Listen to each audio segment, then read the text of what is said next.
Howdy do, listeners. We're part 5 on whatever chapter. You see it in the title. Inspector Bacon was looking upset. I said part 5. Arsenic? He said. Arsenic? Yes, it was in the curry. Here's the rest of the curry for your fellow to have a go at. I've only done a very rough test on a little bit of it, but the result was quite definite. So there's a poisoner at work. Oh, that's a question. It would seem so, said Dr. Quimper dryly. And they're all affected, you say, except that Miss Owlsbury? Except Miss Owlsbury. Looks a bit fishy for her. What motive could she possibly have?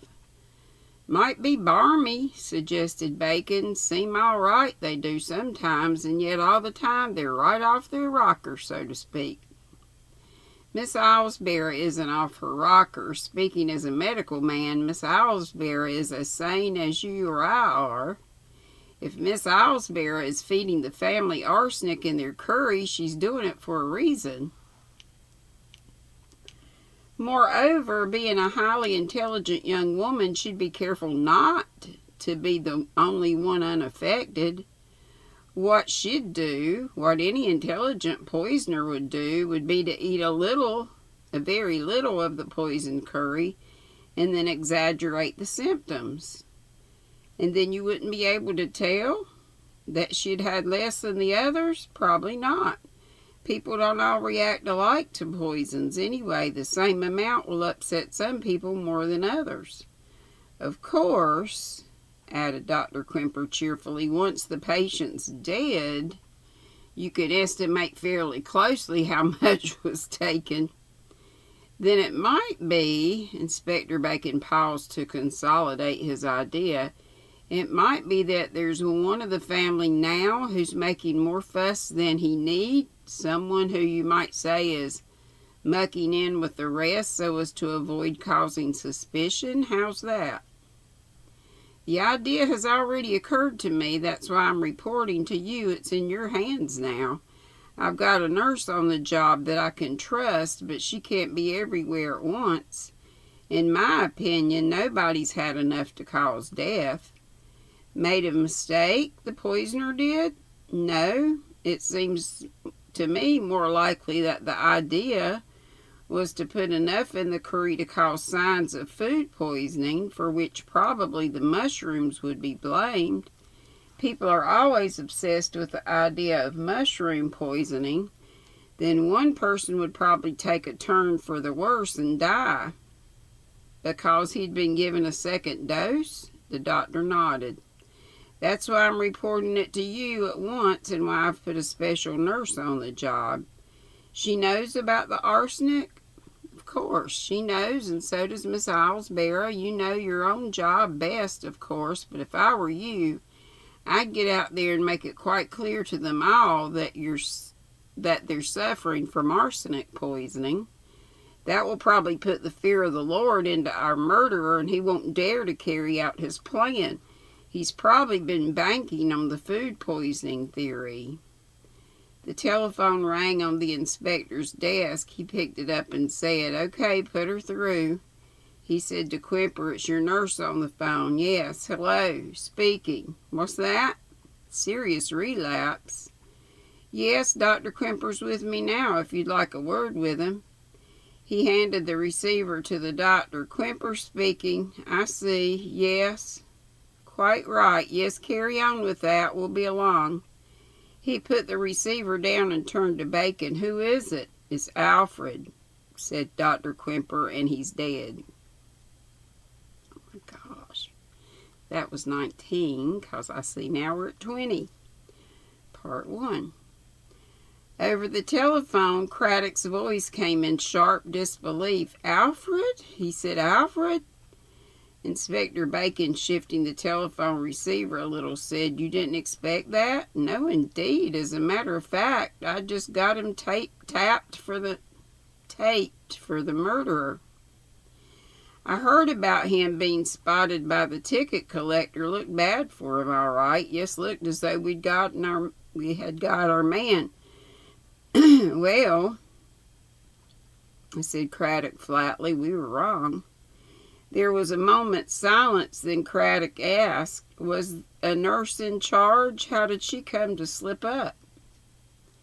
Can't blame her. Miss Owlsbarrow was all in and went to get a bit of sleep. The nurse had 5 patients on her hands. The old man, Emma, Cedric, Harold, and Alfred. She couldn't be everywhere at once. It seems old Mr. Crackenthorpe started creating in a big way. Creating?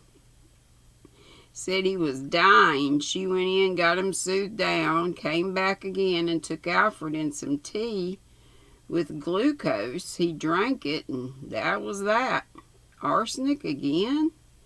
Seems so. Of course, it could have been a relapse, but Quimper doesn't think so, and Johnstone agrees.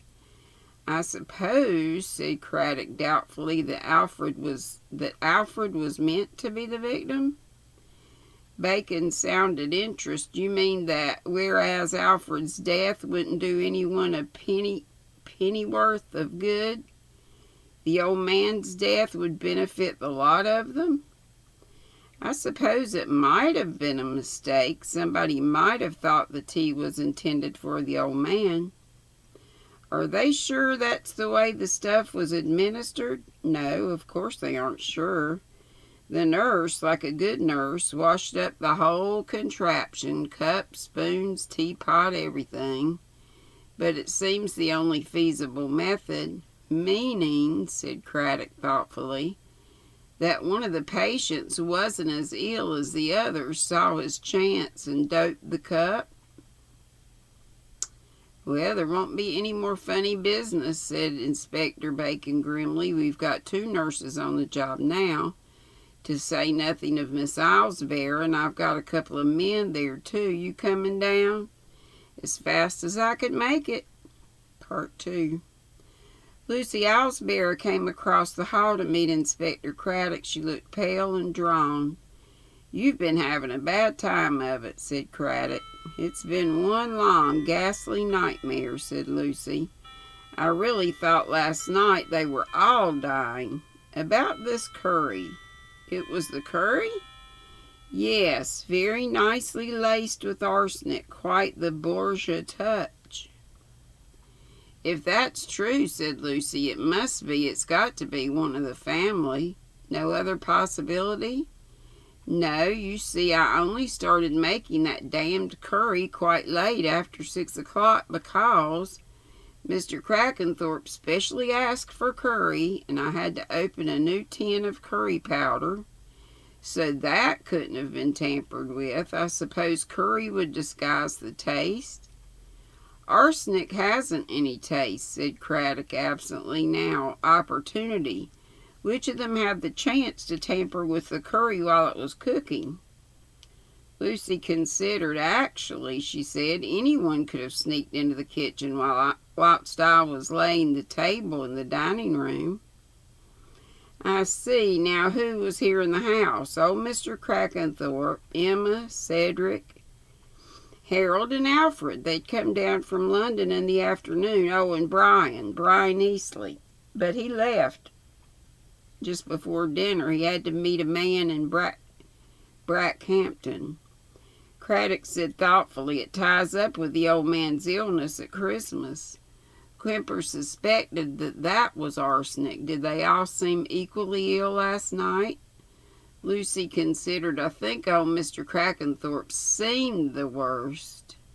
Dr. Quimper had to work like a maniac on him. He's a jolly good doctor, I'll say.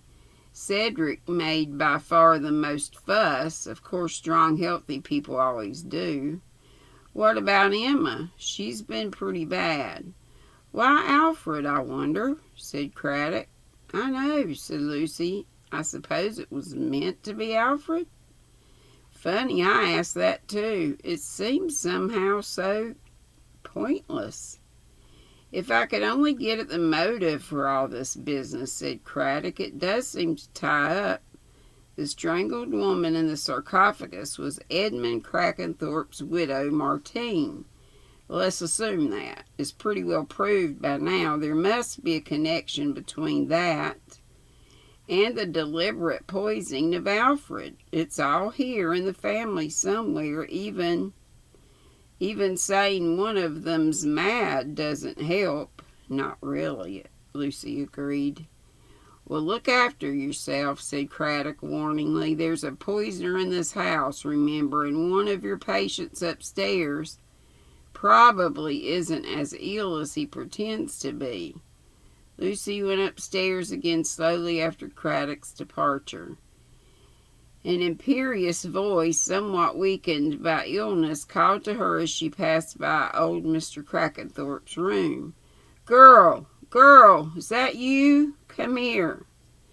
Lucy entered the room. Mr. Crackenthorpe was lying in bed, well propped up with pillows. For a sick man, he was looking, Lucy thought, remarkably cheerful. The house is full of damned hospital nurses, complained Mr. Crackenthorpe. Rustling about, making themselves important, taking my temperature, not giving me what I want to eat. A pretty penny all that must be costing. Tell Emma to send 'em away. You could look after me quite well. Everybody's been taken ill, Mr. Crackenthorpe, said Lucy. I can't look after everybody, you know. Mushrooms, said Mr. Crackenthorpe. Damn dangerous things, mushrooms. It was that soup we had last night. You made it, he said accusingly. The mushrooms were quite all right, Mr. Crackenthorpe. I'm not blaming you, girl. I'm not blaming you. It's happened before. One blasted fungus slips in and does it. Nobody can tell. I know you're a good girl. You wouldn't do it on purpose. How's Emma? Feeling rather better this afternoon. Ah, and Harold, he's better too. What's this about Alfred having kicked the bucket? That's his daddy. Nobody's supposed to have told you that, Mr. Crackenthorpe. Mr. Crackenthorpe laughed, a high, whinnying laugh of intense amusement. I hear things, he said. Can't keep things from the old man. They try to. So Alfred's dead, is he? Well, he won't sponge on me anymore, and he won't get any of the money either. They've all been waiting for me to die, you know. Alfred in particular, now he's dead. I call that rather a good joke. That's not very kind of you, Mr. Crackenthorpe, said Lucy severely. Mr. Crackenthorpe laughed again. I'll outlive them all, he crowed. You see if I don't, my girl. You see if I don't. Lucy went to her room. She took out her dictionary and looked up the word tontine, Tontine. She closed the book thoughtfully and stared ahead of her. Part 3. Don't see why you want to come to me, said Dr. Morris irritably. You've known the Crackenthorpe family a long time, said Inspector Craddock. Yes. Sorry. Nose itches. I knew all the Crackenthorpes. I remember old Josiah. He was a hard nut, shrewd man, though, made a lot of money. He shifted his aged form in his chair and peered under bushy eyebrows at Inspector Craddock. So you've been listening to that young fool Quimper, he said. These zealous young doctors, always getting ideas in their heads. Got it into his head that somebody was trying to poison Luther Crackenthorpe. Nonsense. Melodrama, of course. Melodrama. Of course. He had gastric attacks. I treated him for them. Didn't happen very often. Nothing peculiar about them.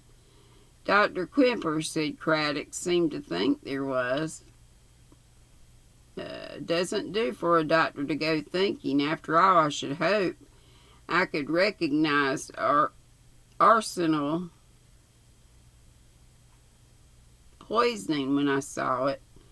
Quite a lot of well-known doctors haven't noticed it, Craddock pointed out. There was, he drew up into his memory, The Greenberry case, Mrs. Teni, or Tenny, I guess. Charles Leeds, 3 people in the Westbury family, all buried nicely and tidily without the doctors who attended them having the least suspicion. Those doctors were all good, reputable men. All right, said Dr. Morris. You're saying that I could have made a mistake? Well, I don't think so. I don't think I did. He paused a minute and then said, Who did Quimper think was doing it? If it was being done. He didn't know, said Craddock. He was worried after all, you know. He added, There's a great deal of money there. Yes, I know. Which they'll get when Luther Crackenthorpe dies, and they want it pretty badly. That's true enough, but it doesn't follow that they'd kill the old man to get it. Not necessarily, agreed Inspector Craddock. Well, anyway, said Dr. Morris, my principle is not to go about suspecting things without due cause. Due cause, he repeated.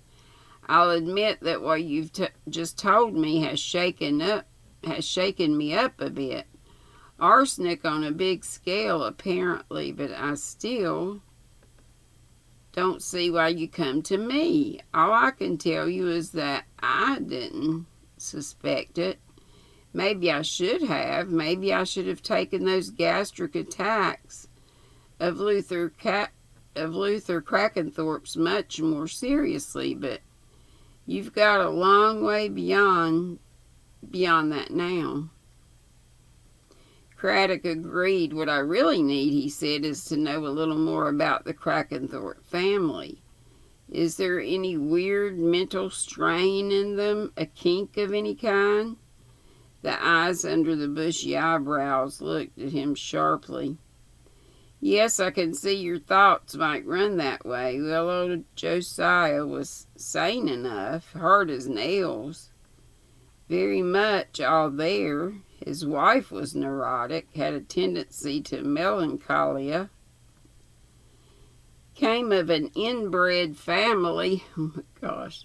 She died soon after her second son was born. I'd say, that Luther inherited a certain, instability from her. He was commonplace enough as a young man, but he was always at loggerheads with his father.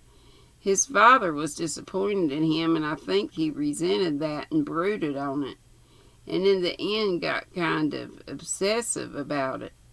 He carried that on into his married life. You'll notice if you talk to him at all that he's got a hearty dislike for all his own sons. His daughter he was fond of, both Emma and Edie, the one who died. Why does he dislike the son so much? Asked Craddock. You'll have to go to one of these new-fashioned psychiatrists to find that out. I'd just say that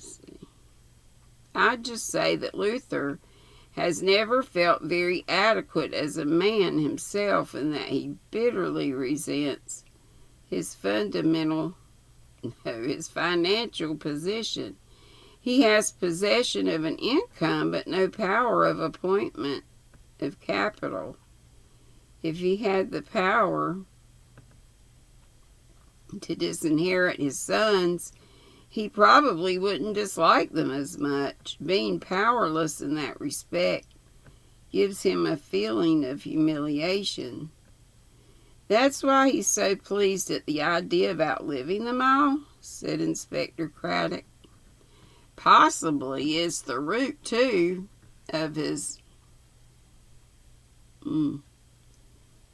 parsimony.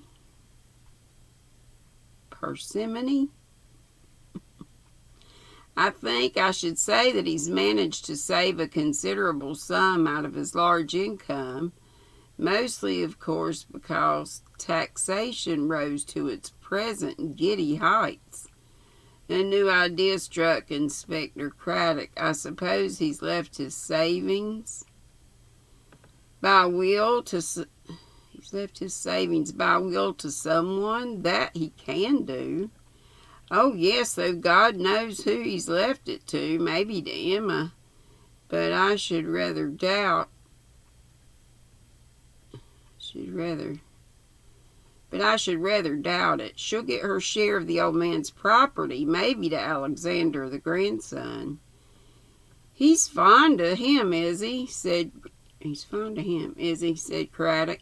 Used to be. Of course, he was his daughter's child, not a son's child. That may have made a difference. And he had quite an affection for Brian Eastley, Edie's husband. Of course, I don't know Brian well. It's some years since I've seen any of the family. But it struck me that he was going to be very much at a loose end after the war. He's got those qualities that you need in wartime. Courage, dash, and a tendency to let the future take care of itself. But I don't think he's got any stability. He'll probably turn into a drifter. And I think I'm going to stop right there. Oh, Lord, it's almost done. I just can't read anymore. I read a little bit longer than I've been reading. Maybe I'll get back up where I can start reading about 30-ish minutes. Love y'all bunches. Be sweet, don't be ugly, and have a good night or day whenever it is you watch this. Mwah.